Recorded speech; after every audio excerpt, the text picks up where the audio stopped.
कि आप साधना कर रहे हो तो आप संभोग नहीं करोगे, सेल्फ प्लीजिंग नहीं करोगे, पर हाँ वो देखो सुंदर लड़की जा रही है, वो थॉट भी नहीं लेके आना है, वो है असली ब्रह्मचार्य। तो आप योगिनी को जरूर सिद्ध कर सकते हो, पर माँ काली तो आदि पराशक्ति है, उनको कौन सिद्ध कर सकता है। जिन्होंने माता की अच्छी भक्ति की हो, प्योर इंटेंशन से भक्ति की हो, तो वो मरने के बाद माता के लोक में जाती है। उन्होंने बोला कि पीपल के पेड़ के नीचे साधना करनी है रात के टाइम। अब ऑब्वियसली संभोग भी वो बोलेंगी कि करो अगर मुझे प्रेमिका रूप में या वाइफ रूप में किया। 6 महीने और उनका धन दौलत गाड़ी बंगला सब चला गया। और जो करण पिशाचनी है, अगर माँ रूप में कर रहे हो तो वो मदर की डेथ ही करवा देती है। उनकी सिस्टर पे उनको डाउट था कि किसी ने कुछ कर दिया है। उसके हाथ में एक फोटो है, और वो फोटो किसका है? वो जो भाई बहन ने मुझे कांटेक्ट किया उस लड़के का। तो उसने बोला मैम जब मैं घर आने वाला था ना अपने गाँव वापस, उसने मुझे कोई मिठाई दी कि ये हमारे बंगाल की बहुत फेमस मिठाई है, अपने घर वालों को खिलाना। थोड़े दिन पहले उनके जो दादाजी है वो मुझे दिख रहे थे ध्यान में, उन्हीं के घर के ड्राइंग रूम में, और वो मुझसे पानी मांग रहे थे।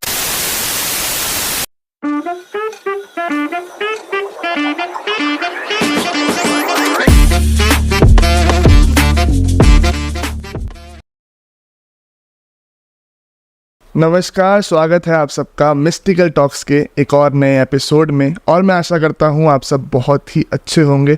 और दोस्तों, आज का जो ये एपिसोड है एक बार फिर से काफ़ी ज़्यादा रहस्यमयी एपिसोड होने वाला है। बहुत ज़्यादा रहस्यमयी बातें आज के एपिसोड में हम करने वाले हैं। और वो बातें करने के लिए जो मेहमान हमारे साथ मौजूद है उनका मैं स्वागत करना चाहूँगा। उर्वशी जी, बहुत बहुत स्वागत है आप। Har Har Mahadev Aditya ji, thank you very much, thank you. काफ़ी ज़्यादा अब डाउट्स भी है मन में जी, मेरे मन में भी है, तो लोगों के मन में तो होते ही जी और काफ़ी ज़्यादा चीज़ें फैलाई भी जा रही हैं सोशल मीडिया के ऊपर। जी, बहुत। उसको भी उस पर भी थोड़ा कवर करना चाहूँगा, पर पहले मैं चाहूँगा थोड़ा सा अपनी फील्ड के बारे में ऑडियंस को बता दें। जी, तो मेरा नाम उर्वशी है और मैं बाय बर्थ से ही मेरे पास ये गिफ्ट्स है इंट्यूशन के। और मैं एक टैरो कार्ड रीडर हूँ, एक पामिस्ट हूँ, स्पेल कास्टर हूँ, हीलर हूँ, और उसके अलावा मैं बेसिक साधना के लिए मेंटोरशिप भी करती हूँ। और बस यही है थोड़ा बहुत। क्या चल रहा है पहले तो जीवन में, ये बता दो। कुछ नहीं, बस सब बहुत अच्छा चल रहा है, माता रानी की कृपा है। और आज हम आपके बहुत आभारी है कि आपने हमें यहाँ पे बुलाया है, so thank you very much. और आप हमारे बुलाने पाए हो उसके लिए हम आपके आभारी हैं। Most welcome. और वैसे से शुरू करते हैं थोड़ा सा अब चर्चा को। जी जैसे हम देखते हैं आजकल ना साधना के ऊपर बहुत बातें हो रही हैं। जी अब जैसे हम भक्ति तो करते हैं, जी। तो भक्ति करने वाला व्यक्ति भी साधना कर रहा है, या साधना अलग चीज़ है और भक्ति अलग चीज़ है? इसको मैं ऐसे एक्सप्लेन करूँगी कि जैसे एक कॉइन के 2 हिस्से होते हैं, हेड एंड टेल। तो है तो दोनों अलग, पर फिर भी एक ही चीज़ है ना। तो जैसे लेफ्ट राइट होते हैं, है तो दोनों ऑपोजिट, फिर भी दोनों बॉडी में लगे हैं। तो वैसे ही साधना और भक्ति है, फिर भी काफ़ी अलग है। इनके कुछ डिफरेंसेस में बात करूँ तो सबसे बड़ी जो मुझे डिफरेंस लगती है वो ये है कि जो भक्ति है वो मेरे हिसाब से 1 वे कॉन्वर्सेशन रहती है। तुम भगवान को बोलते भगवान ये दे दो, मेरा प्रमोशन कर दो, मुझे नया घर दे दो।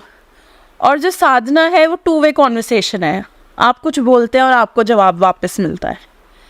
आपको ज़रूरी नहीं है कि हर चीज़ मिले, पर हर चीज़ का जवाब ज़रूर मिलेगा, है ना। तो सबसे पहले तो ये है। उसके अलावा आप देखना कि कभी भी एक इंसान जो भक्ति कर रहा होगा, नो ऑफेंस टू जो लोग भक्ति करते हैं साधना नहीं करते, इसको दिल पे मत लीजिए ऑडियंस, बट मैं आपको सिर्फ जो मैंने मेरे एक्सपीरियंस में देखा है डिफरेंस वो बता रही हूँ। दूसरा है कि भक्ति लोग कैसे करते हैं। 8:30 बजे तक रेडी नहीं हुए, 9 बजे ऑफिस जाना है, जय हनुमान ज्ञान गुण सागर, जय कपीसती फूलों को जागर रामदेव तुलित बलदामा। समझ लो, मेरी पैंट रेडी नहीं है, मेरा ब्रेकफास्ट रेडी नहीं है, ओ यार गाड़ी का टायर पंचर होने वाला है, उसको भी लगवाना है रास्ते में जाते। तो मैंने देखा है लोग ये करते हैं। और जो साधक होता है ना, वो कहते हैं दुनिया जाए भाड़ में, ये वक्त है मेरा और मेरे प्रभु का, मैं चला ध्यान में, अपना अपना देख लो दुनिया वालों। ठीक है, सही। तो ये है एक चीज़। और उसके अलावा आत्मसमर्पण, जो साधक होते हैं आप देखना वो कहेंगे कि चाहे मेरे साथ अच्छा हो चाहे मेरे साथ बुरा हो, मेरे भगवान के साथ मैं हमेशा हूँ, मेरे साथ मेरे भगवान है। और भक्त, मैं आपसे बात नहीं करूँगा, आपने मुझे वो प्रमोशन नहीं दिलाई, मैं आपसे बात नहीं करूँगा, आपने मुझे गाड़ी नहीं दिलवाई। समझ रहे हो? तो ये होता है। और इसके अलावा सबसे जो, वैसे तो सारे ये इम्पोर्टेंट ही हैं, बट इसके अलावा जो टॉप ज़रूरी में है उसमें है कि हम जब साधना करते हैं तो हम संकल्प लेते हैं, उसमें हम तपस्या करते हैं कि मैं इतने दिन ब्रह्मचार्य का पालन करूँगा, इतने दिन मौन व्रत रखूँगा।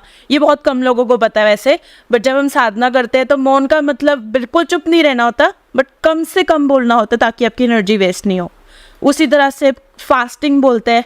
अगेन फास्टिंग का मतलब ये नहीं है कि आपने कोई पर्टिकुलर चीज़ खानी है या नहीं खानी। फास्टिंग का मतलब है कि आपने जो आपकी टमी है वो 2/3 से ज़्यादा नहीं भरने देनी। अच्छा, हाँ जी, फास्टिंग का मतलब साधना में ये होता है। उसके बाद सबसे ज़रूरी ब्रह्मचार्य। आजकल अगर किसी को बोल दो साधना में ब्रह्मचार्य का पालन करना है, वो तो वैसे ही सुन के भाग जाते हैं। ठीक है, तो सबसे ज़रूरी है ब्रह्मचार्य। ब्रह्मचार्य में भी मैं आपको स्पेसिफिकली बताऊं तो ये नहीं है कि आपको संभोग नहीं करना, आपको सेल्फ प्लीजिंग भी नहीं करनी है, और आपको थॉट भी नहीं लेके आना है कि आप साधना कर रहे हो तो आप संभोग नहीं करोगे, सेल्फ प्लीजिंग नहीं करोगे, पर हाँ वो देखो सुंदर लड़की जा रही है, वो थॉट भी नहीं लेके आना है। वो है असली ब्रह्मचार्य, तो उसका पालन करना है। उसके अलावा जैसे मैं अपने स्टूडेंट्स को जिनको मेंटोरशिप देती हूँ उनको ये बोलती हूँ कि अच्छा, अगर आपको कुछ खाना बहुत पसंद है तो आप एक काम करना, जैसे गुप्त नवरात्रि में 9 दिन 10 दिन आप ये अपना फेवरेट फूड मत खाना। तो वो फॉर्म ऑफ एक तपस्या हो गया, है ना, साधना का एक हो गया कि भगवान को मैं प्लीज़ करने के लिए देखो मैंने अपना फेवरेट फूड छोड़ दिया। तो ये नियमों का पालन रहता है साधना में कि तुम भगवान को बता रहे हो कि देखो भी मैं मोह माया से डिटैच हो रहा हूँ धीरे धीरे, चाहे सिर्फ 9 दिन के लिए, पर हो रहा हूँ। भक्ति में ये नहीं होता, आपको पता ही है, लोग नॉनवेज भी खाते हैं, संभोग भी करते हैं और भक्ति भी करते रहते हैं। तो ये है मेन सारे आपके डिफरेंसेस। आजकल हम देख रहे हैं सोशल मीडिया के ऊपर सिद्धियों का बहुत ट्रेंड है जी। लोग सिखा भी रहे हैं और कुछ लोगों ने फॉलो भी कर लेते होंगे शायद। जी जी जी। तो सिद्धियों की बात हो तो क्या ये चीज़ सिद्धियाँ प्राप्त करना इतना आसान बन चुका है? ये इतना आसान पहले से ही था, अब लोगों को पता चल रहा है? तो बेसिकली साधना जब हम करते हैं तो उसका मेन पर्पस, अगर आप जैसे बोल रहे हो सिद्धि है, तो सिद्धि ही रहता है वैसे तो। पर मेरे साथ जब कोई जुड़ता है तो उसको मैं बोलती हूँ कि मैं साधना आपको सिद्धि प्राप्ति के लिए नहीं करा सकती। अगर आप सिद्धि प्राप्त करना चाहते हो तो मैं वो इंसान नहीं हूँ। ठीक है, अगर आप सच में सिद्धि प्राप्त करना चाहते हो किसी और को ढूंढ लो। मेरे लिए ईश्वर से जुड़ना है साधना करना। साधना मतलब जो भी ईश्वर में आप मानते हो, हनुमान जी में, है ना, शिव जी में, माता रानी में, भैरव बाबा में, जिसमें मानते हो, उनके साथ एक जुड़ने का आपका कह सकते हो कि रास्ता है साधना।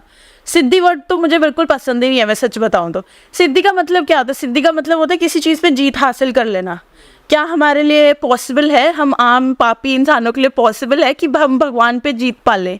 नहीं, हम तो उनके से बस आशीर्वाद की प्रार्थना कर सकते हैं, तो उसको एक फॉर्म ऑफ सिद्धि कह सकते हैं। मैं तो आशीर्वाद वर्ड यूज़ करूँगी। है ना, तो अपने भाव से, अपनी प्रेरणा से, साधना से इन भगवान को थोड़ी सी इनके चरणों में भी जगह मिल जाए तो वो भी काफ़ी। बाकी सिद्धि क्या, सिद्धि तो भूत प्रेत की भी आसानी से मिल जाती है, 10 दिन में, 20 दिन में, करण पिशाचनी 21 दिन में सिद्ध हो जाती है। तो सिद्धियाँ कोई बड़ी चीज़ नहीं है। भगवान के चरणों में छोटी सी धूल की भी जगह मिल जाए वो बहुत बड़ी बात है।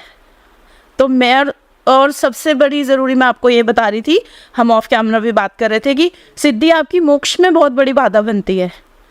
मान लीजिए आपके कर्मों के हिसाब से आपने कहीं अच्छे लोक में जाना हो और आप कोई भूत प्रेत की, करण पिशाचनी की या कोई लोअर एंटिटी की सिद्धि कर ली, तो आप फिर मरने के बाद उनके लोक में जाते हो। अच्छा, कर्म जैसे मर्जी हो, पर क्योंकि उनकी सिद्धि कर ली तो उनके लोक में ही जाना होगा।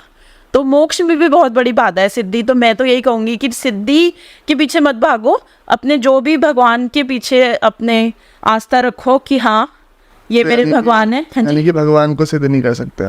भगवान को सिद्ध करना, मैं क्या कहती हूँ, पूरी दुनिया भी जुट जाए ना तो भी भगवान को सिद्धि नहीं कर सकती। आजकल काफी सारे लोग काली माता की सिद्धि बता रहे हैं, कई लोग बोल रहे हैं हनुमान चालीसा को सिद्ध कर। जी। तो वो चीज एग्जिस्ट करती है, नहीं करती? हाँ, तो मैं तो नहीं कहूँगी कौन है लोग जो 21 दिन में माँ काली को सिद्ध कर रहे हैं, मुझे तो नहीं पता। मैंने तो असली में कोई जेन्युइन जो इंसान है वो कभी नहीं देखा कि वो माँ काली को सिद्ध करे। हाँ, उनकी योगनियाँ हो सकती हैं सिद्ध, वो भी अगर आपके पास गुरु ऐसे है जो बहुत, मतलब गुरु ऐसे, गुरु की ऐसे उनकी लीनियज ऐसी चलती आ रही है, तो आप योगनी को ज़रूर सिद्ध कर सकते हो। पर माँ काली तो आदि पराशक्ति है, उनको कौन सिद्ध कर सकता है ना। एक दूसरी चीज़ मैं बताऊँ तो सिद्धि नहीं कहूँगी उसको, पर अगर माँ काली का आशीर्वाद प्राप्ति करना है तो वो तो फिर आपका जन्मों जन्मों का तपस्या होगा। और उसमें फिर आपको 21 दिन की सिद्धि नहीं करनी पड़ेगी, वो बचपन से ही आपके साथ होंगी। बस आपको उसका आभास कब होगा? मतलब फिर अगर आपको ऑब्वियसली जब मास आता है तो फिर अपने आप वेज भी खोलती है वो, कि आपको पता चले हाँ कि मैं तुम्हारे साथ हूँ, और चलो वो तो फिर माँ की कृपा है।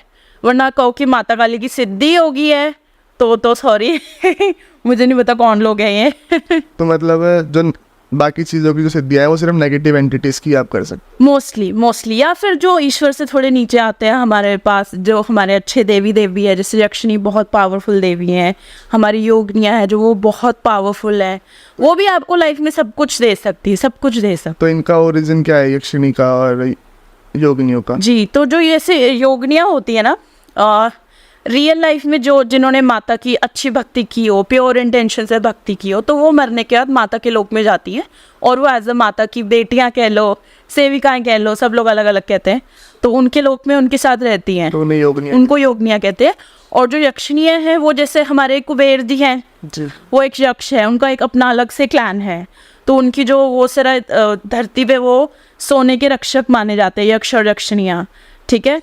तो हाँ, तो वो है यक्षिणियाँ, वो भी बहुत उच्च कोटि की देवियाँ हैं, पर ये है कि अगर आपका इंटेंशन प्योर है तो आपको वो अच्छे से सब कुछ देंगी, ठीक है। इसी उस पर मैं आपसे परमिशन लूँगी, अगर एक स्टोरी है यक्षिणी साधना की, आप सुनना चाहोगे तो? बिल्कुल। ठीक है। तो 1-1.5 साल पहले की बात है, केस आया था हमारे पास, तो उन्होंने क्या किया, उन्होंने यक्षिणी साधना की जैसे, तो मैंने बताया कि वो वैसे तो बहुत उच्च कोटि की देवी है, पर उन्होंने क्या गलतियाँ की और उनको क्या भुगतान भरना पड़ा बाद में, वो मैं आपको बताती हूँ। तो उन्होंने यक्षिणी साधना की, उन्होंने प्रॉपर गुरु को गुरु दीक्षा ली है ना, उन्होंने साधना शुरू करी, और उन्होंने क्या किया, 2 गलतियाँ जो उन्होंने मेनली मेरे हिसाब से की, बाकी जो मुझसे ज़्यादा बेटर जानते वो बता पाएंगे। सबसे बड़ी गलती उन्होंने की, वैसे तो उन्होंने पूरी सात्विक करी, ठीक है, घर में उन्होंने अपना प्रोटेक्शन बांधा, उन्होंने कलश रखा, सारा सात्विक उन्होंने यक्षिणी जी को, देवी को सिद्ध करने की कोशिश की।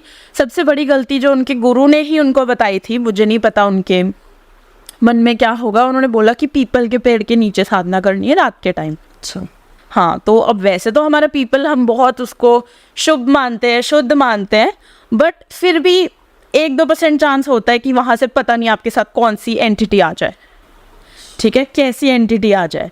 अब मुझे ये भी नहीं पता एग्जैक्टली कि एक जो पूज्य पीपल होता है वो अलग होता है, जिसकी पूजा करते हैं, जिस पे लोग दीप जगाते हैं शनिवार को, और एक रैंडम पीपल होते हैं, है ना, कि मुझे नहीं पता पूजा करते नहीं, इतना तो भी मुझे ध्यान नहीं है। तो उन्होंने पीपल के नीचे करी, और उन्होंने सबसे बड़ी गलती इसके अलावा क्या करी, उन्होंने यक्षिणी जी को प्रेमिका रूप में अपने बोला कि आप मुझे सिद्ध होइए। अच्छा, हाँ, तो जो यक्षिणी है वो तो इतनी बड़ी देवी है, आप कैसे उनको अपनी वाइफ या गर्लफ्रेंड या प्रेमिका के रूप में बना रहे हो। उनको हमेशा वैसे तो माँ और बहन के रूप में ही करना चाहिए, बहन भी नहीं, इतना माँ के रूप में करते हैं, क्योंकि मदर्स का नेचर आपको पता है, माँ के रूप में आएंगी तो आपको 10 गुना ज़्यादा दे के जाएंगी हर चीज़ जो आप मांगोगे, राइट। तो क्या हुआ, उन्होंने ऐसे सिद्ध किया, तो उनको वो सिद्धि प्राप्त हो गई, उनको दर्शन हो गए। तो उसके बाद वही हुआ कार्यक्रम, जैसे यक्षिणी जी बहुत पैसा देती है, बहुत धन संपत्ति देती है, उन्होंने दिया, उनको पैसे दिए, बहुत पैसे, धन, घर बार, घर से ठीक थे वो, इतने मतलब वो भी नहीं थे, बेसिक भी नहीं थे, बट बहुत पैसे नहीं थे, तो उन्होंने दिया। तो फिर क्या हुआ, जैसे उन्होंने प्रेमिका रूप में उनको सिद्ध किया ना, तो उन्होंने प्रेमिका रूप वाले जो भी, अब ऑब्वियसली संभोग भी वो बोलेंगी कि करो अगर मुझे प्रेमिका रूप में या वाइफ रूप में किया। तो उन्होंने शुरू के 2, 4, 5 साल, 7 साल तो मतलब यंग होंगे या जैसे भी, उन्होंने उनको दिया, क्योंकि यूनिवर्स में से एक्सचेंज ही चलता है, आप मुझसे कुछ लो मैं आपको कुछ दूंगी। तो उन्होंने ऐसे किया। कुछ साल बाद उनको लगा कि ये यक्षिणी तो मेरी बॉडी में इतना एनर्जी नहीं है कि मैं हर टाइम संभोग नहीं कर सकता हूँ, तो आप अब चली जाओ।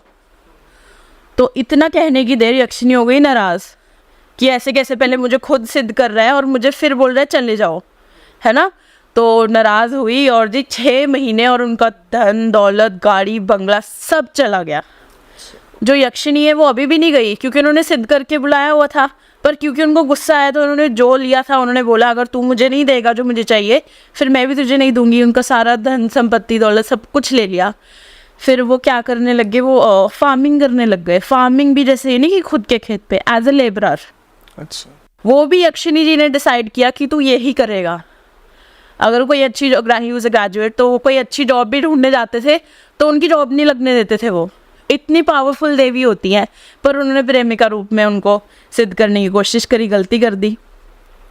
तो उसके बाद क्या हुआ, समहाउ घूमते घुमाते मेरे पास आया ये केस, है ना। उन्होंने मुझे खैर खुल के नहीं बताया, पर ऑब्वियसली हम तो ध्यान में जाते बैठते तो पता चल जाता है कहाँ क्या गलती की, क्या किया। तो अब वो बोल रहे कि भी मुझे तो नहीं चाहिए ये। तो हमने कहा इतना आसान नहीं होगा, पर हम कोशिश करेंगे। तो अब ये क्रिया मैं नहीं करती, जो हमारे गुरुजी हैं वो करते हैं। तो उन्होंने जैसे भी यक्षिणी जी को फिर मनाया, है ना, कि छोड़ दो, कोई बात नहीं, बच्चा है, गलती होगी। फिर भी वो श्राप दे के गई कि पूरे जन्म इसको किसी की सिद्धि नहीं मिलेगी। हाँ, उसके बाद हमने कहा आप सिद्धि के क्षेत्र से आप बाहर हो जाइए, भक्ति के साधना के क्षेत्र में आ जाइए। साधना भी सिद्धि के लिए नहीं करनी, सिर्फ भक्ति और उस वे में कि भगवान से आशीर्वाद मिल जाए, उतना ही काफ़ी है। सिद्धि के लिए कुछ नहीं करना अब आपने, वो वैसे भी मिलने नहीं वाली। अब आज के बाद का क्या मतलब हुआ उनका, यक्षिणी ने कहा कि आज का इसको कोई सिद्धि प्राप्त नहीं होगी। अब वो आप देखिए कि इस जन्म का है या आने वाले हर जन्म का है, हमें वो भी नहीं पता। वो तो अगला जन्म लेंगे, कोशिश करेंगे, फिर पता चलेगा। बट इस जन्म तो नहीं मिलनी। तो हमने कहा भक्ति करो, साधना करो, भगवान की कृपा हुई तो वो तो ऑफकोर्स यक्षिणी जी से ऊपर ही है, उनकी कृपा हुई तो मिलेगी सिद्धि, नहीं तो नहीं।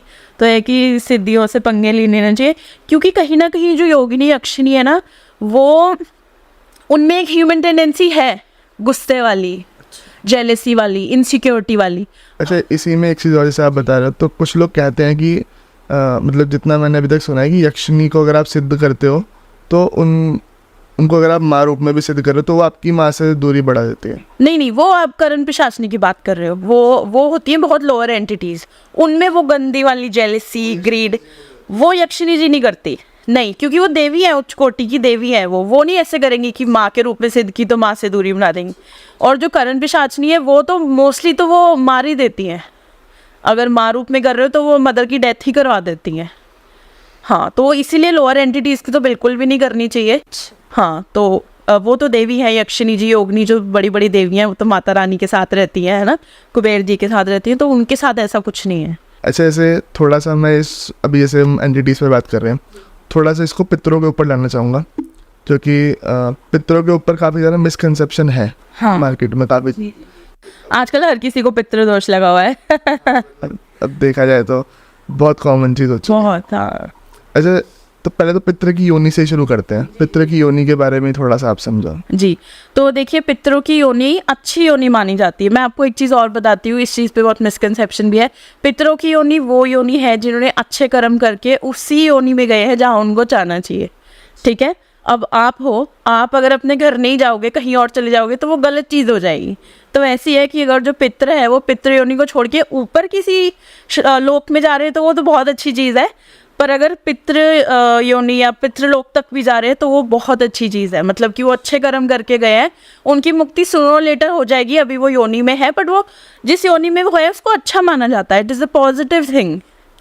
हाँ, तो उसको कोई ऐसा नहीं कि पितृ योनि में स्टक हो गए, नहीं, ऐसा नहीं है। तो अभी आई थिंक जो पितृ योनि में मोस्टली लोग होते हैं, तो उनका आप लगा लो कि हिसाब किताब चल रहा होता है कि अब इनको कहाँ भेजा जाए, बट तब तक वो वहाँ कंफर्ट में रह रहे होते हैं। हाँ, कोई ऐसा नहीं कि उनके साथ कोई दुराचार हो रहा है या उनको मार पड़ रही है, ऐसा कुछ नहीं। वो बहुत अच्छे योनि में है और वो अच्छे कर्म करके गए हैं। उनकी मुक्ति, कईयों ने इतने अच्छे कर्म नहीं भी करे होते, पर उनके जो बच्चे होते हैं वो उनकी जो बाद में मरने के बाद किराएँ वगैरह होती है, वो दिल से करते हैं, अच्छे से करते हैं, पंडितों को खुश करके करते हैं, तो वो कहीं और योनि में स्टक भी हो तो वो पितृ योनि में पहुँच जाते हैं। हाँ, उसके बाद फिर उनका होता है, भगवान जी डिसाइड करते हैं कि वो कौन से लोक में जाएंगे, धरती पे वापस आएंगे या ऊपर कहीं जाएंगे। कर्मों का उनका हिसाब किताब चलता है, बट जितनी देर जो भी आपके पितृ अगर पितृ योनि में है तो वो खुश है, कंफर्ट में है। तो पितरों को, जैसे अब पितृ जब कोई हमारे पितृ बन चुके हैं, अब उनको भोग देना, ये सब चीज़ें करना ज़रूरी होता है? हाँ, ज़रूरी होता है। मैं आपको बताती हूँ, इसमें भी दो कह सकते हैं कि डिफरेंसेस होते हैं। एक तो आप देखना कि लोग साधना पितरों की भी करते हैं, ठीक है, तो अब ये नहीं करनी चाहिए।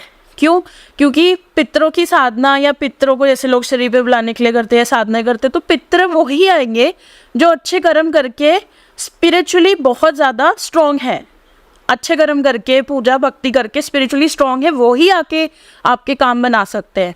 अब लोग किसी भी रैंडम पितर को, अपने ग्रैंडफादर को, ग्रैंड मदर को ऐसी भोग दे दे के सोचते हैं कि हम इनको कोई बहुत स्ट्रॉन्ग बना के काम करवा ले, तो ऐसे नहीं होता। हो सकता है वो कोई ऐसी जगह पे हो जहाँ पे वो स्पिरिचुअली स्ट्रॉन्ग ही नहीं है, ठीक है ना, तो वो उस जगह से वो पितर आपका काम नहीं कर सकते। अगर आपके कोई ऐसे पितर है जो स्ट्रॉन्ग है, इसीलिए कहते हैं कि जब हम हवन में आहुति देते हैं ना, साधनाओं के बाद हवन में आहुति देते हैं पितृदेव की, तो जब हम पितृदेव बोलते हैं, इसका मतलब है कि जो पितृदेव है वो जो हमारे पितृ योनि या उससे ऊपर लोकों में है उनके लिए। अब हमें नहीं पता कौन से एग्जैक्ट पितृ हमारे वहाँ है, वहाँ नहीं है, इसलिए हम बोलते हैं पितृदेव, कि जो हमारे अच्छे पितृ हैं वहाँ पे बैठे हैं वो हमारे को हेल्प करे, उनके लिए आहुति है।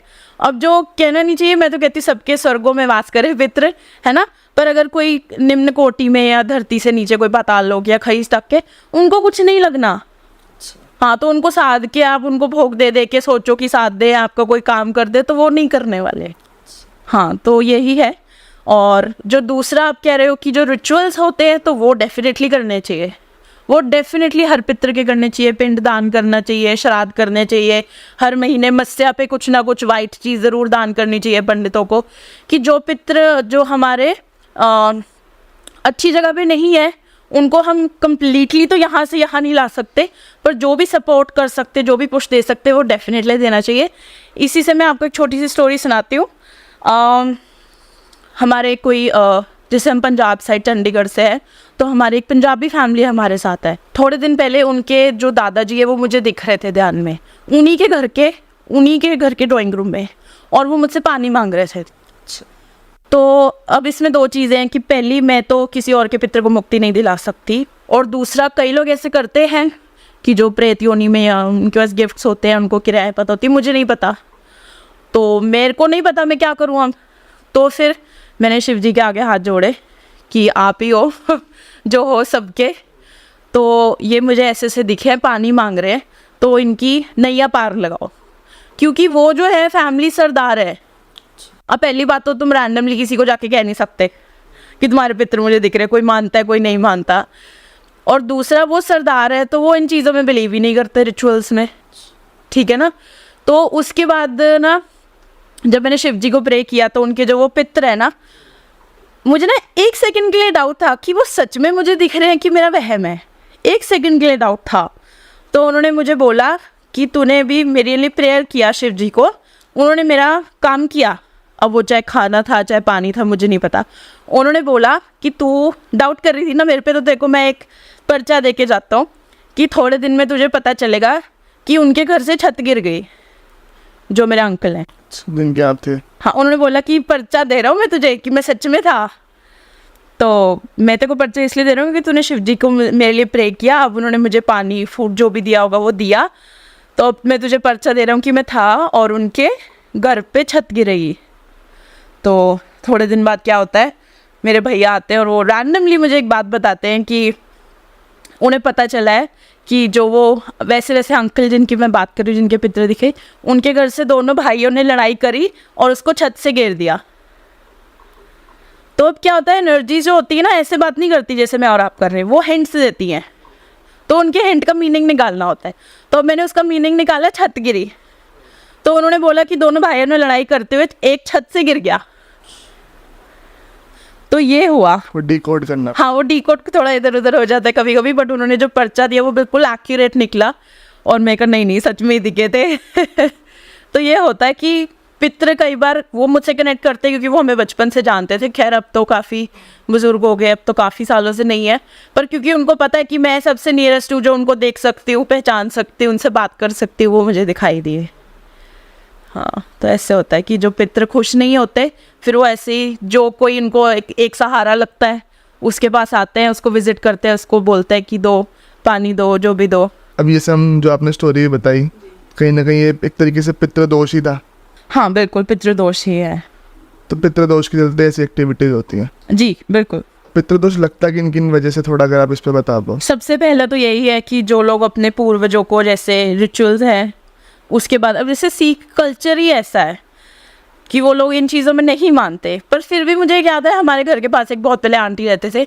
मेरे मम्मा थोड़े दिन पहले स्टोरी बता रहे थे कि जो हमारे साइड में एक आंटी रहते थे बहुत पहले, तो वो श्राद्धों में 5 जो पाठी जी होते हैं, सरदारों के पंडित जैसे लगा लो, गुरुद्वारे में जो होते हैं, उनको खाना करवाते थे, तो वो भी काइंड ऑफ श्राद्ध ही हो गया। मतलब पुराने बुजुर्ग तो फिर भी कहीं ना कहीं मानते थे, है ना। तो जो नई जनरेशन है वो तब तक नहीं मानती जब तक बात बिल्कुल ऐसे हाथ से बाहर ही नहीं निकल जाती कि हम नहीं मानते पितरों में हार्ड वर्क ही सब कुछ होता है ना। ये तो फिर ये चीज़ें नहीं मानते, फिर आ जाते हैं कि पितृदोष ठीक करो। अब ऐसे ओवरनाइट नहीं ठीक हो सकता, उसके लिए भी फिर टाइम लगता है कि रहने लगती है।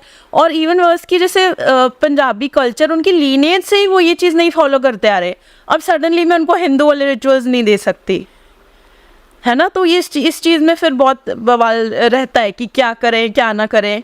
और जैसे हिंदुओं में होता है, इवन मैं आपको सच कहूँ तो हिंदू भी नहीं बहुत लोग करते, बहुत लोग हिंदू भी नहीं करते। सही बात है। हाँ, तो ये सबसे पहला तो यही रहता है कि आप उनको याद नहीं करते हो। फिर उसके बाद उनको सुख में दुख में दोनों में याद करना चाहिए। लोग दुख में कहते हैं हाय जो भी हमारे पितृदेव है हमारा काम कर दे, नहीं, सुख में भी याद करना चाहिए। नया घर ले रहे हैं, नई गाड़ी ले रहे हैं, उनको हमेशा धन्यवाद करें पितृदेव को। जैसे मैंने बताया हमें एग्जैक्टली नहीं पता हमारे कौन से पितृ का है, तो आप सिर्फ पितृदेव वर्ड यूज़ करके उनका धन्यवाद कर सकते हैं, है ना। एंड ऑफ कोर्स कहीं ना कहीं ये है कि आजकल लोग अपने पापा जब लिविंग भी होते हैं, मतलब पापा एग्जिस्टिंग भी होते हैं, पापा और बेटों की नहीं बनती होती, है ना। तो बाद में तो छोड़ी, जो जब जी रहे हैं दोनों तभी नहीं बनती। तो मैं उसकी इसमें हमेशा ये बोलती हूँ कि आपको पापा की हर बात से एग्री करना ज़रूरी नहीं है, ज़रूरी नहीं कि आपका और पापा का थॉट प्रोसेस एक हो, बट डोंट बी डिसरिस्पेक्टफुल। हाँ, ये सूर्य का बहुत अच्छा उपाय भी है कि अपने फादर की आप रिस्पेक्ट करो। मैं ये नहीं कह रही हूँ कि आप अपने फादर को वो कह रहे हैं उठ जाओ तो उठ जाओ, बैठ जाओ तो बैठ जाओ, but at least don't be disrespectful. तो that is the least you can do. जब वो जी रहे हैं उनकी रिस्पेक्टफुल रहो, उनकी सेवा करो। सेवा मतलब आजकल क्या करना होता है, कुछ भी नहीं। आजकल सबके घर में नौकर है ठीक है, जिनके नहीं भी है उनके घर में लेडीज़ काम कर रही हैं, तो क्या ही सेवा करोगे। 2 मिनट बैठ के बात कर लो यार, हंस के। कोई लंबी थोड़ी ऐसे नहीं करना। और जब बाद में चले जाए तो जो रिचुअल्स होते हैं उन्होंने पंडित जी ने करवाने होते हैं, आपने तो एक मंत्र भी नहीं पढ़ना, ठीक है ना, दक्षिणा ही देनी है आपने तो मतलब this is the least you can do. बस अगर ये 2 चीज़ों का ध्यान रखोगे तो कुछ नहीं होगा। अपने फादर साहब से प्यार करो, अपने बेटे को कल को अच्छी शिक्षा दो, किसी को पितृदोष नहीं लगेगा। कोई बहुत लंबी चौड़ी कहानी नहीं है। लोग पीपल मेक इट डिफिकल्ट कि भाई पता नहीं क्या ही करना होगा पितृदोष लगाए। तो जितने जी वो जी रहे हैं उनको रिस्पेक्ट दो, उसके बाद रिचुअल्स करते रहो बस। कि भाई ये कि अब पितृदोष लगा हुआ है उसे छोड़ो, जो पितृ अभी नहीं बने उनको देख लो, जो आगे जाके पितृ बनेंगे, बनने वाले हैं। हाँ, उनकी सेवा करो। एग्जैक्टली। वो तो एक भाव ही होता है ना। फिर आप अगर आप ऑलरेडी उनको लिविंग में कर रहे हो तो बाद में भी एक भाव से करते ही हो कि चलो जहाँ भी रहे वो अपने खुश रहे। जैसे मैं अब थोड़ा सा इसी टॉपिक को मैं थोड़ा और डीप जाना चाहूँगा, इसके पितरों के टॉपिक पे, कि पितरों का सपना भी कई लोगों को आता है। बहुत लोगों को आता है, इनफैक्ट बहुत लोग पूछते हैं मैम ये सपना है, मैम ये सब। अब इसमें मैं अपनी एक चीज़ ऐड करना चाहूँगा। हाँ जी। कि मेरे घर में 2013, 2014 और 2021 जी 3 बार मेरे किसी की डेथ हुई है जी। और उनकी डेथ के विदिन 15 डेज तीनों, मतलब अपनी डेथ के 15 डेज के अंदर ही मेरे सपने में आए। ठीक है। और सपना भी तो कुछ इस तरीके से कि वो डेथ के बाद जिंदा दिखे। ठीक है। इस सपने का क्या मीनिंग हो सकता है, ऐसे क्यों, मतलब? देखिए, अगर तो आपको अच्छी व्यवस्था में दिखे हैं, जिंदा भी दिखे तो कोई बात नहीं, बट आपको अगर अच्छी कंडीशन में दिखे हैं तो that is a positive sign. क्योंकि हम लोग जैसे 13वीं करते हैं तो 13वीं 15वीं 1-2 दिन ऊपर नीचे चलेगा, बट अगर आपको वो अच्छे कंडीशन में दिखे हैं तो इसका मतलब वो अच्छी जगह पहुंच चुके हैं। यही आपसे कुछ मांग रहे हैं या रोते हुए दिख रहे हैं, हाँ नहीं, फिर कोई प्रॉब्लम नहीं है। जिंदा दिखते हुए कई बार एक सबकॉन्शियस भी होता है, या मैं तो कहूँगी आपको बहुत अच्छे गिफ्ट्स भी हैं, आप इनको एक्सप्लोर करो। जो आपको 3 डेथ्स हुई और तीनों 15वें दिन पे दिखे, ये कहीं ना कहीं वो लोग आपको अभी जब अर्थली वर्ल्ड में थे उनको नहीं पता होगा, बट स्पिरिचुअल वर्ल्ड में जाके उनको पता है कि आपके पास गिफ्ट्स है। तो अब मैं तो कहूँगी स्पिरिचुअलिटी और एक्सप्लोर करो। ये काइंड ऑफ उनका वे ऑफ टेलिंग यू भी है कि देखो हम 3 डेथ्स हुई और तीनों 15वें दिन आपको ही दिखे और तो किसी को नहीं दिखे। बाकी को पता भी नहीं मुझे, बाकी मेरे घर में तो नहीं है, मेरे घर में तो नहीं। हाँ, तो अगर आपको ही दिखे हैं तो ये काइंड ऑफ एक, तो मैं ये डेफिनेटली ये कहूँगी कि आप में स्पिरिचुअल गिफ्ट्स हैं और आप उसको एक्सप्लोर करो। उनका ये तो डेफिनेटली होगा कि अब स्पिरिचुअल वर्ल्ड में जाके उनको पता है क्या देते हुए है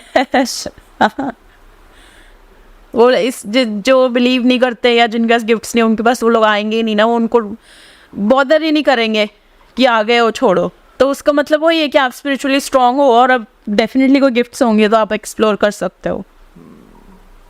तो इसके सपने में ही से औरों को ऐसे और नॉर्मल लोगों को आते हैं, उनको भी यही रहेगा, अगर उनको बार बार उन्हीं को दिख रहे हैं घर में। अगर मतलब मैं अभी तो आपने बता दिया कि अगर वो नॉर्मल दिख रहे हैं, खुश दिख रहे हैं, पर अगर वो कुछ मांग रहे हैं, कुछ रो रहे हैं, तो डेफिनेटली आपको उनको, जैसे उन्होंने पानी मांगा है तो आप नेक्स्ट डे आप पंडितों को जो है आप डेफिनेटली उनको खाना और पानी स्पेशली पीने को, चाहे आप उनको छाछ दो, कोल्ड ड्रिंक दो, चाय दो, जो मर्जी दो पीने को, पर एक ग्लास स्पेसिफिकली हर पंडित को आपको ग्लास ज़रूर देना चाहिए। उसके बाद फिर आप अपना जो मंथली अमावस्या पे होती है उस पर भी आप उनको मतलब जल तो दिया करो। वैसे तो वाइट चीज़ें दान करनी चाहिए, कपड़ा, चावल, चीनी ऐसे, बट अगर वो स्पेसिफिकली पानी मांग रहे हैं इसका मतलब वो बोल रहे हैं कि हम पानी चाहिए, तो आप पानी स्पेसिफिकली डोनेट करो, कम से कम 1 साल करो, उसके बाद जो मन करे वो कर सकते। उसके बाद अगर दोबारा आएंगे नहीं, वैसे अगर पानी डोनेट कर दोगे तो आएंगे नहीं दोबारा। जी। ऐसे अभी हम सपनों पे बात अगर कर रहे हैं तो थोड़ा सा हम अभी बैक कैमरा जो डिस्कस कर रहे थे कि आप ड्रीम्स को डिकोड करते हो, हाँ जी, हाँ इस टॉपिक को मैं थोड़ा सा लेना चाहूँ। हाँ जी, डेफिनेटली। तो कैसे ये चीज़ को बोलते क्या है, पहले तो यही आप पूरा सा समझा। मुझे भी ऐसे इसकी हिंदी तो नहीं पता, बट ड्रीम डिकोड मतलब कि क्या मीनिंग हो सकता है आपके ड्रीम्स का। तो इसका सबसे पहले एक बेसिक मीनिंग बताऊं कि अगर आपको कोई ड्रीम एक बार आया है और वो चाहे इंटेंस भी है, उसको सीरियसली मत लो। कम से कम भी 3-4 से अगर ज़्यादा बार आ रहा है कॉन्टिन्यूएशन में, या कम से कम 3 बार आया है, तब आप उसको सीरियसली लो। लोगों को एक दिन इंटेंस सपना आया था, मैम इस सपने का मतलब, मैम इस सपने का मतलब, मैम इस बिकॉज आपका कहीं ना कहीं सबकॉन्शियस माइंड होता है, उसमें 100 चीज़ें होती हैं और वो फिर मिक्स होके आ जाती हैं ड्रीम्स में। तो मेरा बेसिक तो यही रहता है कि अगर 3 बार से कम कोई सपना है उसको सीरियसली मत लो। अगर 3 या 3 से ज़्यादा कॉन्टीन्यूसली आ रहा है बहुत क्लोज डेज में, ऐसे नहीं कि साल पहले आया था साल बाद आ रहा है, मतलब कि 10-15 दिन में बार बार आया जा रहा है, 3 बार मिनिमम आ गया, तब फिर हम उस ड्रीम को सीरियसली लेते हैं कि ये क्या कहना चाह रहा है। एंड वो तो फिर ड्रीम्स तो इतने सारे होते हैं। जैसे किसी को डरावने सपने अगर लगातार आ रहे तो उसका क्या मीनिंग बनेगा? तो अभी इसमें हम थोड़ा लॉजिक भी यूज़ करेंगे, है ना। देखना पड़ेगा उनकी लाइफ का सिचुएशन क्या है। अगर उनकी लाइफ का सिचुएशन फ़िलहाल बहुत टफ और स्ट्रेसफुल है तो उस रीज़न से भी आ सकते हैं, क्योंकि आधी नेगेटिविटी तो जादू टोना क्रिया की नहीं होती, आधी नेगेटिविटी तो हमारी खुद की नेगेटिव थॉट्स की ही बनाई होती है। जैसे थोड़े दिन पहले मुझे कोई मिले, उन्होंने मुझे पूछा कि मुझे गोली लगने का सपना बहुत आता है। अच्छा। तो फिर इंट्यूशन होती है हमारी, हमें पता चल जाता है ना। तो अब मैंने उनको बोला आपकी सप्रेस्ड इमोशंस है, कि इमोशंस बहुत हैवी हो रहे हैं बट किसी से बात नहीं कर पा रहे, ना थेरेपी ले पा रहे हैं, ना किसी से शेयर कर पा रहे हैं। तो सप्रेस्ड इमोशंस होते हैं ना, तो सपना आता है बॉम्ब फूट गया, हाँ डूब गया और गोली लग गई। ऐसे सपने तब आते हैं जब आपकी बात सुनने को कोई है नहीं, आप अपनी बात किसी से वेंट आउट नहीं कर रहे हो। हाँ, तो ऑफ कोर्स एक लॉजिक साइड है और एक मैजिक साइड भी है। इमोशंस रिलीज नहीं हो रहे। हाँ, तो वो फिर हम बात करके पूछते हैं कि आपका लाइफ कैसा चल रहा है, अभी कोई स्ट्रेस सिचुएशन में हो, बात कर रहे हो किसी से, उस हिसाब से फिर हम प्रॉपर डिकोड करते हैं। ये नहीं कि सीधा नेगेटिव सपना हो, किसी ने कुछ कर दिया, नहीं, we have to have a little logic initially, क्योंकि आजकल मैं सच बताऊँ तो 10 में से 8 के पास कुछ नहीं होता, कुछ भी नहीं होता उन पे वहम होता है कि कुछ गलत टाइम में तो कुछ कर दिया। 10 में से 8 बार कुछ भी नहीं निकलता, उनका खुद का ही सेल्फ नेगेटिव टॉक होता है। हाँ, तो वही है, ऊपर से कोई एक आधा मिल जाता है उनको, कोई एस्ट्रोलॉजर, कोई रीडर। मैं नहीं कहूँगी सब बहुत अच्छे भी हैं, बट आजकल फ्रॉड्स भी बहुत है, तो थोड़ा बच के रहो। और इनसे तो स्पेशली जो 40,000, 20,000, 50,000 ट्रांसफ़र कर दो, आप पे नेगेटिविटी आपकी गिरा करे फटाफट। तो वो है कि you have to be genuine with your work. जैसे मैं सपनों में ही थोड़ा सा और ऐड करना चाहूँगा, जैसे कि अगर किसी को सपना आ रहा है कि आता भी है काफ़ी लोगों की, जैसे उन्हें कोई दबा रहा है सपने में, जी जी, हाँ, तो उसका क्या मीनिंग होगा? इसके भी अगेन हम लॉजिक भी लेंगे और एक साइंटिफिक और एक मैजिक। तो अगर एक बार आ रहा है तो देखिए, कई बार मैं आपको बताती हूँ क्या होता है। जब हम सीधे लेटते हैं ना, तो हमारी जो एस्ट्रल बॉडी होती है ना, वो इजीली निकल के ट्रैवल कर पाती है। तो ऐसा हो सकता है कि अब एस्ट्रल बॉडी कब निकलेगी हमें नहीं पता। अगर हम कोई प्रोटेक्टेड नहीं है, मान लीजिए कोई बिल्कुल पूजा पाठ नहीं करता या थोड़ी बहुत भी नेगेटिविटी से सराउंडेड है, तो ये पॉसिबल है कि वो एस्ट्रल बॉडी में जाके कोई नेगेटिविटी को अट्रैक्ट कर ले। अभी तो बिल्कुल साइंटिफिक बता रही हूँ, इसमें मैजिक कुछ नहीं है कि आपकी एस्ट्रल बॉडी तो निकलेगी ही जब आप ड्रीम्स करते हो, ठीक है, और वहाँ से अगर आप प्रोटेक्टेड नहीं हो तो कोई ना कोई नेगेटिविटी साथ में आ सकती है, बट वो आके ऐसे चली जाती है, दे आर नॉन हार्मिंग। सिर्फ तब तक ही है जब तक एस्ट्रल बॉडी है। एक बार एस्ट्रल बॉडी शरीर में आ गई तो इट्स वेरी रेयर कि वो वहाँ रहे, बिकॉज वो एस्ट्रल वाला ही उनका चल रहा होता है। इसी से एक केस है, अगर आपको हो तो मैं सुनाऊँ। तो मेरे जैसे ना फेसबुक ग्रुप्स है, तो एक मेरी फ्रेंड थी, वो अमेरिका की है, तो उसके जो बॉयफ्रेंड है ना वो एस्ट्रल ट्रैवलिंग करने गया और उसके साथ नेगेटिविटी आ गई। अब वो नेगेटिविटी आ गई तो वो मुझे बोल रही कि मुझे डर लग रहा है, इसके साथ कुछ है। अब वो इतना तो प्रोटेक्टेड था कि वो उसके अंदर नहीं आ पा रही थी कह लो, या उस पर ज़्यादा हावी नहीं हो पा रही थी, क्योंकि ऑब्वियसली हमारे ऑरा में रहती है वो चीज़, हमारे अंदर नहीं आ पाती, या हमें ऐसे भी हार्म नहीं कर पाती कि पोजेस कर ले। बट शी फेल्ट कि उसको कोई और चीज़ फील हो रही है। तो फिर वो कहती मेरा बॉयफ्रेंड को कुछ नहीं बता रहा। तो इतना तो उसको पता था उसका बॉयफ्रेंड एस्ट्रल ट्रैवल करता है और बहुत ऑफन नहीं करता है। तो फिर मैंने कहा चलो अभी क्या कर सकते हैं, करते हैं, बता। तो फिर जब मैंने ध्यान में बैठा तो मैंने देखा कि जो वो लड़का है वो सिर्फ मज़े मज़े में उसने क्या किया, उसकी जो बॉस थी ना उनके हस्बैंड कोमा में थे, तो उनकी बॉस कोई उनको ऐसे रो रही होगी कि मेरा हस्बैंड कोमा में है, तो उसने क्या किया, उसने बोला कि मैं एस्ट्रल ट्रैवल करता हूँ। कोमा वाली जो बॉडीज़ होती हैं जो कोमा में गए हैं उनकी बॉडी एस्ट्रली तो वो ट्रैवल कर ही रहे हैं, कहीं ना कहीं वो है। तो उसने बोला मैं एस्ट्रल ट्रैवल करके आपके हस्बैंड को देख के आता हूँ। चला गया, कोई भी नहीं मिला, हस्बैंड तो कहीं नहीं मिला, कोई और ही नेगेटिविटी साथ में आ गई। अच्छा। हाँ, और वो थी हैवी एंटिटी। अब प्रोटेक्शन और एंटिटीज़ का बहुत ही मेजरमेंट वाला आप कह सकते हो कि रिश्ता होता है। आपकी किस लेवल की प्रोटेक्शन है, आपका प्रोटेक्शन इतना है, एंटिटी इतना है, तो आप प्रोटेक्टेड हो। पर एंटिटी इतना हो गया, आपका प्रोटेक्शन इतना ही है, फिर तो काम खराब हो गया। उसके साथ यही हुआ, जितना प्रोटेक्शन नहीं था उससे हैवी एंटिटी आ गया साथ में। हाँ, फिर वो एंटिटी से ऑफ कोर्स कॉन्वर्सेट करके, बट वो जो अच्छी हाई लेवल की एंटिटीज़ होती हैं वो ऐसे नहीं करती। उनका एक मतलब कह सकते हैं कि उनका एक रुतबा होता है और उनका एक क्लास होता है कि ऐसे ही नहीं मैं किसी के भी पीछे पड़ जाऊंगा। वो तो ये वहाँ पे तंग कर रहा था, he said like he was having fun, coma से उसको बाहर ले आऊँगा। तो वो कहता फिर मुझे गुस्सा आया और मैं इसके साथ आया, but I don't mean him any harm. वो मतलब बहुत ही आपको respectfully man to man talk कर सकती है अगर वो चाहे तो, if they don't mean any harm. किसी ने पीछे छोड़ी नहीं है आपके, अगर पीछे छोड़ी है तो obviously they mean harm. But आपका कोई अगर उनसे आमना सामना हो रहा है और आप रिस्पेक्टफुली उनसे बात कर रहे हैं, दे don't mean any harm, they will go, वो चली जाती हैं। हाँ, ये भी बहुत आपको स्ट्रेंज चीज़ लगी होगी, ये मेरे साथ भी फर्स्ट टाइम हुई थी, मुझे भी बहुत स्ट्रेंज लगी थी कि ऐसा भी होता है। तो आप यकीन नहीं मानोगे, जितनी हाई लेवल की एंटिटीज़ होती है ना उतनी ही वो ज़्यादा अच्छी होती है और अपने वर्ड्स को एकदम लेके पक्की होती हैं कि जो बोल दिया या जो बात कर ली वैसे कर देना है। जितनी जो छोटी प्रेत वगैरह होते हैं वो थोड़े नॉटी नास्टी से रहते हैं, वो बात में नहीं मानते, वो तंग करते हैं, even though they are less non harming, वो इतना हार्म नहीं करते, बट वो बहुत ही चंचल नेचर के होते हैं। जितना बड़ा एंटिटी होगा वो आपसे अच्छे से बात करेगा, बट अगर वो हार्म करने पे आ गया देन इट्स वेरी टफ। ऐसे ही मैं जैसे हम सपनों पे बात कर रहे थे, तो अगर किसी को सपने में सांप दिखता है, हाँ ये बहुत कॉमन ड्रीम है, घबरा जाते हैं लोग। हाँ, मैम मेरे बेड पे सो रहा था, मेरे साथ सांप, जैसे ही मैं पलटा मैंने देखा और मैं डर गया। तो इसमें सबसे पहले तो कंडीशन देखना है कि आपको सांप किस कंडीशन में दिख रहा है, कौन से कलर का दिख रहा है, आपको हार्म कर रहा है नहीं कर रहा। अब जैसे हम तो शिव भक्त है तो हमें तो बहुत कॉमनली दिखता है और हमें तो ड्रीम्स में सपोर्ट भी बहुत करते हैं। ऐसे ही मैं कहूँ, हमें तो बहुत बार ऐसा लगता है कि ड्रीम में कहीं स्टक हो गए और शिव जी हेल्प करो, तो वो वासुकी जी, नाग देवता, किसी को भी भेज देते हैं आगे। तो उस वे में अगर शिव जी के भक्त हो या पिछले जन्मों में रहे हो और वो अपने दर्शन दे रहे हैं तो इसका मतलब ये तो बहुत अच्छी चीज़ है सपनों में सांप देखना।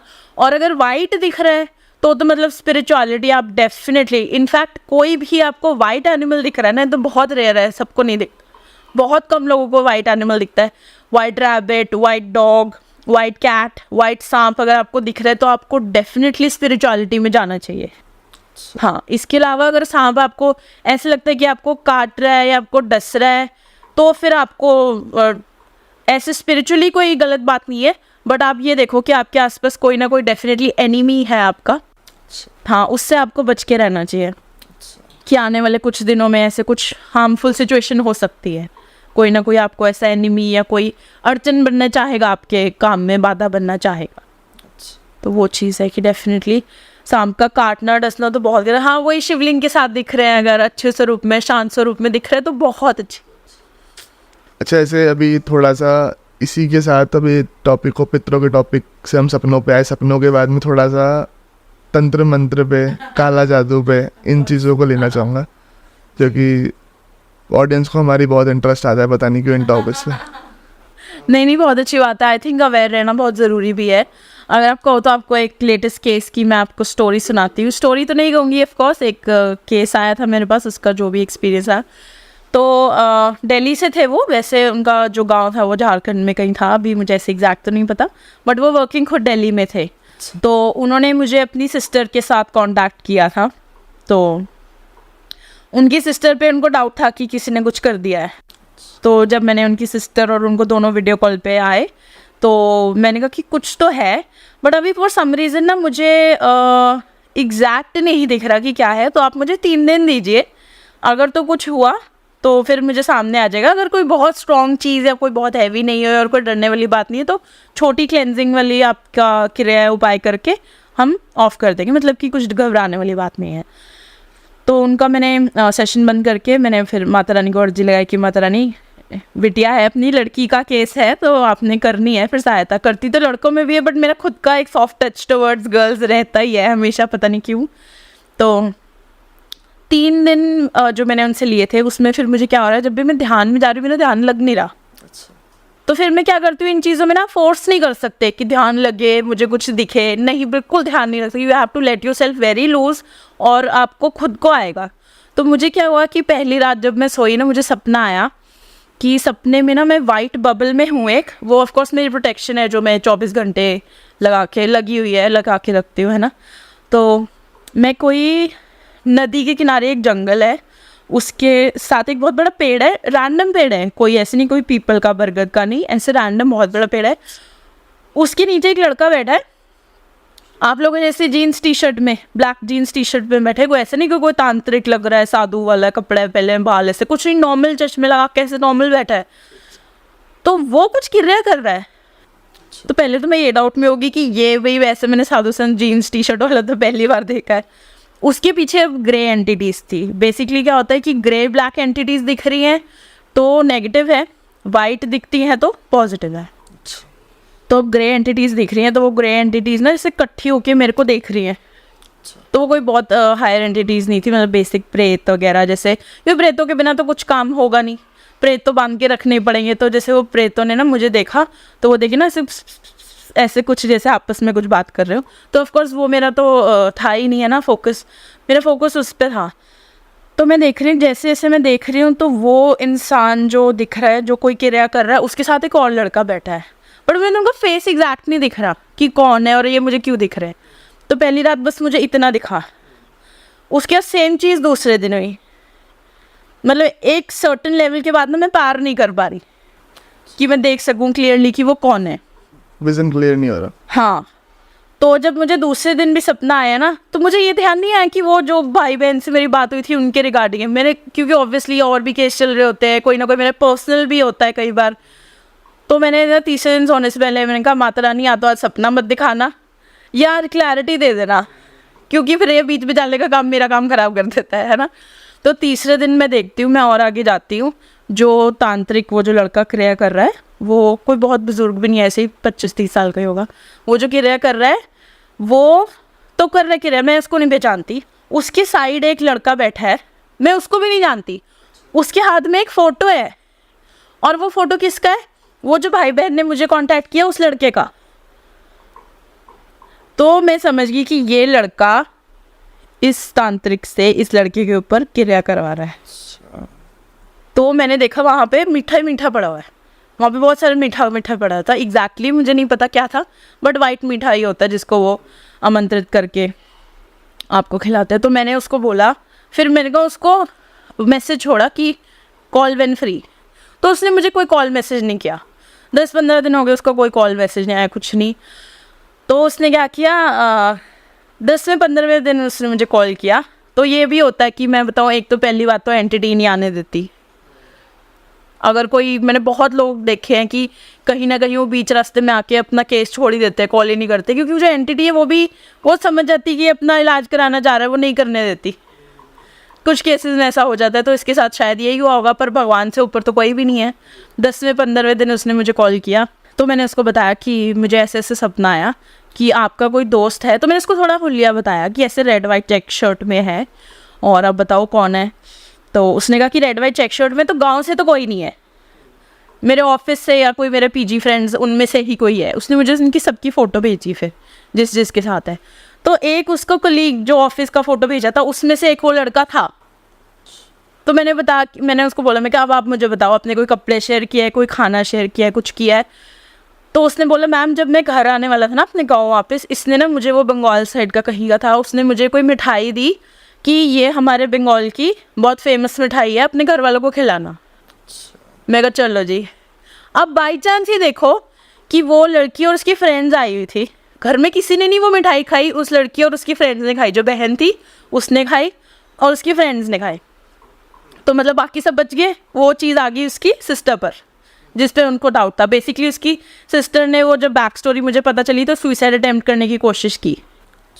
तो हुआ क्या कि वो गैस ऑन करके माचिस ऐसे जलाए बुझाए, घर में किसी ने देख लिया। अब वो मान नहीं रही कि कुछ बाहरली चीज़ है, वो कह रहे कि तू सुसाइड अटेम्प्ट कर रही थी, पर तुझे हमने देख लिया, तो अब तू बोल रही है कि तुझे पता ही नहीं है क्यों हुआ। सिर्फ ब्रदर बिलीव कर रहा था कि नहीं, ये ऐसे नहीं करेंगी। तो फिर उसने मुझे रीच आउट किया। तो उसके बाद फिर मैंने उसको, जो भी था, मैंने उसको बोला कि थोड़े दिन तो सबसे पहले ज़रूरी है, जो बेसिक क्लेंजिंग और प्रोटेक्शन रखती है, जो बेसिक वाली होती है, वो हम रखते हैं, ताकि जो आगे वो चीज़ बढ़े ना, वही स्टॉप हो जाए। उसके बाद फिर प्रॉपर क्लेंजिंग होती है। वो कहता हाँ मैम, मैं आपको एक बात बताऊँ, जो मेरा फ्रेंड है ना, ये इमीडिएटली गायब हो गया। मिल ही नहीं रहा हफ्ते से, ना ऑफिस में आया, ना घर पे है, ना पीजीएस, एकदम गायब। अब हुआ क्या, तीसरे दिन वो जो तांत्रिक था ना, जब मैंने वो लाइन क्रॉस की ना, जो मुझे 2 दिन पहले क्रॉस नहीं होने दे रही थी, जब मैंने तीसरे दिन वो लाइन क्रॉस कर ली, उसने मुझे देख लिया और उसको पता चल गया कि जिस पे हमने क्रिया करी है उसने किसी को भेज दिया और उन्होंने हमें देख लिया, तो अब तू गायब हो जा। हाँ, तो वो, उसको तो पता ही चलना था कि इसको पता चल जाएगा मैंने किया है। तो वो हो गया गायब, ऑफिस से भी गायब, उसका दोस्त, वो जो फ्रेंड था, वो ऑफिस से भी गायब, हर जगह से गायब। तो फिर पता चला कि उसने क्यों किया, क्योंकि जो भाई था जिसने मुझे रीच आउट किया था, उसकी गर्लफ्रेंड के पीछे पड़ा था वो। अच्छा। ऑफिस में उसकी गर्लफ्रेंड थी और उसने कहा कि अकेले इसको प्रॉब्लम डालूंगा तो ये यही रहेगा, अगर घर वालों को भी डाल दी तो ये घर चले जाएगा, तब मैं इसकी जो भी गर्लफ्रेंड है उसके साथ सेटिंग कर लूँगा। अब क्या पता कल को वशीकरण करता या क्या करता, जो भी करता। तो बैक स्टोरी ये थी कि वो, आप लगा लो कि लड़की का इतना अफेक्शन था कि दोस्त और उसकी पूरी फैमिली को बर्बाद करने पे आ गया। तो ऑफ कोर्स वही है कि ये चीज़ें होती हैं, और इतने, मतलब आप बताओ कि love affection is like the most delicate and sensitive thing आज की डेट में। हर किसी को रिलेशनशिप चाहिए, but not on the cost of this, कि आप किसी के घर वाले पे ही तंत्र कर दो। So this is a very bad thing, नहीं करना चाहिए गाइज। आजकल तो तंत्र में बात करी जाए तो तंत्र लोग करना भी सिखा रहे हैं बहुत ज़्यादा। हाँ, बहुत जना करना ही सिखा रहा है। फिर वो 40,000 50,000 जैसे मैंने बताया, लाख रुपए लेगा, फिर वो कोई मिलेगा नहीं। सिखाना तो थोड़ा, तो फ़ोन ही करना छोड़ देगा। बट हाँ, फिर भी अभी भी बहुत अच्छे लोग हैं जिनमें सच में बहुत शक्तियाँ हैं, बहुत विद्या है। पर मैं आपको एक बात बताऊँ, जो असली जेन्युइन होते हैं ना, वो आपको परखते हैं शिष्य बनाने से पहले। कोई भी जो जेन्युइन गुरु होगा ना, वो ऐसे नहीं कहेगा आजा तू मेरे को 10,000 दे दे, 21,000 दे दे, मैं तुझे दीक्षा दे देता हूँ। नहीं, वो पहले परखेगा कि इस इंसान में बात भी है, मेरा शिष्य बनने योग्य भी है, जो शक्ति में इसको देने वाला हूँ, क्योंकि गुरु अपनी शक्ति दे रहा है जो उनकी लीनियत से चलती आ रही है। क्या इसमें वो डिसिप्लिन है भी साधना करने योग्य? क्योंकि मैंने आपको बताया आधे लोग तो भाग ही जाते हैं बीच में छोड़ के। तो वो पहले उनको देख के परखते हैं कि अगर उनको लगता होगा ये 10 दिन बाद आइयो और 20 दिन बाद आइयो। असली गुरु ऐसे करते, अगर 10 दिन बाद भी आया, 20 दिन बाद भी आया, वो समझ जाएंगे कि नहीं, इसमें सच में श्रद्धा है, सच में करना चाहता है। फिर वो अपना शिष्य बनाते हैं, फिर वो अपनी दीक्षा देते हैं। ना आजकल तो हर कोई यूट्यूब पे ऑनलाइन पे दे देता है कि 12 जुलाई को दीक्षा खुल रही है, आ जाना ले जाना। सही बात है। हाँ, तो असली जो गुरु होते हैं, यही उनकी पहचान है कि वो आपकी, मतलब बहुत ज़्यादा टेस्टिंग करेंगे। पहली बात वो यूट्यूब पे होगा ही नहीं जैसे दीक्षा देते हैं। चलो मैं कहती हूँ होगा भी, तो वो ये तो नहीं कहेगा आ जाओ 12 जुलाई से खुल रही है दीक्षा ले जाओ। मुझे नहीं पता ये कौन लोग है, कर मेरे एक्सपीरियंस के हिसाब से मुझे ये लोग सही नहीं लगते। हो सकता है उनका अपना काम है, उनका अपना चल रहा है, सारा कुछ बढ़िया हो, उनके गुरु हो, वो खुद गुरु है उनके, हो भी आगे। बट मेरे हिसाब से तो ये चीज़ बहुत गलत है, और मेरे एक्सपीरियंस में मैंने कभी कोई ऐसे गुरु देखे भी नहीं है जेन्युइन। जैसे गुरुओं की बात हम कर रहे हैं तो इसी को थोड़ा सा मैं और एक्सप्लोर करना चाहूँगा। हाँ, गुरु क्या मतलब, किसी भी चीज़ को करने के लिए गुरु ज़रूरी है पहली चीज़ तो। हाँ देखिए, मैं इसका आपको थोड़ा हमारी जो लाइफ रिलेटेड है उसी से एग्जांपल देती हूँ ताकि सब हमारी ऑडियंस भी इजीली समझ आए। अब आप स्कूल जाते हो, ABCD आपको आपका टीचर सिखाता है, ठीक है, फिर उससे थोड़ा और नेक्स्ट ग्रेड में आपको और सेंटेंस बनाना सिखाता है, पर वो आपके साथ पूरी उम्र तो नहीं रहते ना। वो आपको बेसिक्स इतने क्लियर कर देते हैं, बेसिक नॉलेज इतनी अच्छी दे देते हैं कि आप वहाँ से आगे अपनी स्पिरिचुअल जर्नी आगे आगे बढ़ा सको। इसका मतलब ये नहीं कि वो उनका रोल ही खत्म हो गया, आपको कभी भी ज़रूरत पड़ेगी वो हमेशा अवेलेबल होंगे। बट कई लोग कहते हैं कि गुरु के बिना नहीं चल सकते। आप देखना कभी भी जो अच्छा साधक होगा और जो अच्छा गुरु होगा ना, वो उसको बस ऐसा है कि वो क्रॉल कर रहा है तो वो उसको चलना सिखा के छोड़ देगा। इवन हमारे पेरेंट्स हमारे साथ हर जगह नहीं जाते, है ना। तो मतलब अगर कोई गुरु कहे कि मेरे पे ही रिलाय करो, मेरे बिना तुम्हारी गति नहीं है, मेरे बिना तुम्हारे को कुछ भी नहीं होगा, तुम्हारा कोई काम नहीं बनेगा, तो वो भी कहीं ना कहीं मैं तो कहूँगी बहुत ही ग्रीडी है। क्योंकि गुरु का होता है कि उसको अच्छी बेसिक शिक्षा दे के उसमें इतना मतलब उसको यकीन हो कि अब मैंने इसको अच्छे से सिखा दिया, अभी आगे बस फ्लरिश ही करते जाएगा। तो अगर कोई गुरु ना भी बनाना चाहता हो, बिना गुरु के कोई साधना करना चाहता है या भक्ति करना चाहता है, कर सकता है? हाँ बिल्कुल कर सकता है। उसमें वही जैसे हमने बात की कि पहले तो जो बीच वाली जैसे एंटिटीज होती है, अक्षनी योगिनी, उनके साथ आप पंगा मत लो, क्योंकि कहीं ना कहीं विद ऑल ड्यू रिस्पेक्ट उनमें थोड़ी सी ह्यूमन टेंडेंसी होती है। जैसे मैंने कहा, वो गुस्सा भी करती हैं, वो डराती भी हैं, वो परीक्षा भी लेती है ना। पर आप कोशिश करें, जैसे हमारे शिव जी, माता रानी, हनुमान जी, इनको तो हम घर से हमेशा से ही पूजा करते आए हैं, ठीक है ना। तो इनके जो बेसिक मंत्र हैं, और कोई भी साधना जो आपको घर से बाहर जाके करनी पड़ रही है वो आपने नहीं करनी। कि जो घर से बाहर जाके कर रहे हो वो मतलब कोई ना कोई या तो नेगेटिव साधना है या उग्र साधना है। तो कोई भी ऐसी साधना बेसिक जो आप घर पे कर सको, हनुमान जी की, भैरव बाबा की। भैरव बाबा में भी बटुक भैरव, जो बटुक भैरव होते हैं वो एक चाइल्ड के रूप में शिव जी की फॉर्म है, उनकी घर पे कर सकते हैं। हाँ, और देवी माँ की तो ऐसे कोई स्ट्रेट अप ही कर ले, कभी किसी ने माला ही ना उठाए और नवान मंत्र पढ़ने लग जाए तो वो भी चीज़ सही नहीं है। क्योंकि उतना आपका ऊर्जा होना चाहिए, उतना आपका तपोबल होना चाहिए ताकि आप इतने स्ट्रॉन्ग बीज मंत्र को हैंडल कर सको, है ना। अब कोई बहुत ज़्यादा गुस्से में है, सडनली एक दिन कहीं मैंने साधना करनी है और 7 संकल्प ले लिया जी, और साधना भी कौन सी, सिद्धा नवान मंत्र की, तो वो चीज़ बैकफायर करेगी। तो अब सबसे ईजी और बेसिक है, आप गणेश जी की साधना करो, वेद माता गायत्री जी की साधना करो, और ओम नमः शिवाय शिव जी की। अब इसमें भी लोग बोलते हैं मंत्र दीक्षित होना चाहिए, गायत्री मंत्र दीक्षित होना चाहिए, ओम नमः शिवाय। मेरे हिसाब से तो नहीं। क्यों? क्योंकि कलयुग है, और कलयुग का बेस क्या है कि भगवान का नाम लो, बस पूजा पाठ करो, भक्ति करो। तो उसके लिए अब मेरे को बताओ, घर में हम ओम नमः शिवाय करते गाते, अगर गुरु नहीं मिलेंगे तो फिर हम तो रह गए करने से। और आजकल गुरु हर किसी को ना इजीली मिलते हैं, ना अच्छे गुरु मिलते हैं, तो फिर मुझे लगता है थोड़ा टफ होता है। तो अगर कलयुग में हो और ओम नमः शिवाय, वेद माता गायत्री जी की और गणपति जी की साधना बेसिक से शुरू कर सकते हो आप। उसके बाद फिर आपका एक बार तपोबल बढ़ जाए, और बढ़ जाए, फिर आप माता रानी की और भैरव बाबा की आगे बढ़ा सकते हो, क्योंकि वो थोड़ी उग्र शक्ति है। हनुमान जी में जैसे कई लोग पंचमुखी हनुमान करते हैं, तो वो भी बहुत उग्र शक्ति है, वो बेसिकली तंत्र क्रियाओं में यूज़ होती है, जो पंचमुखी हनुमान जी होते हैं। हाँ, अगर बजरंग बली जो हनुमान जी, वीर हनुमान जी होते हैं, उनकी तो कर सकते। तो यानी कि कहने का मतलब यह है कि बस आप अपना समर्पण भाव रखो। समर्पण भाव जिसमें है उसकी तो नैया पार है। तो उर्वशी जी, वैसे तो बहुत मज़ा आ रहा है आपसे बातें करते करते। हाँ, मुझे भी। हमने अभी लोगों को तो पता भी नहीं कि हम 1 घंटे का पॉडकास्ट कैमरे से पीछे ही कर चुके थे। 1 घंटे का हुआ है, तो हम तो 2 घंटे से कर रहे हैं पॉडकास्ट। और वही है कि हम जितना एक्सप्लोर कर लो स्पिरिचुअलिटी को या इन चीज़ों को, बातें ख़त्म ही नहीं हुई। जी हाँ, बिल्कुल।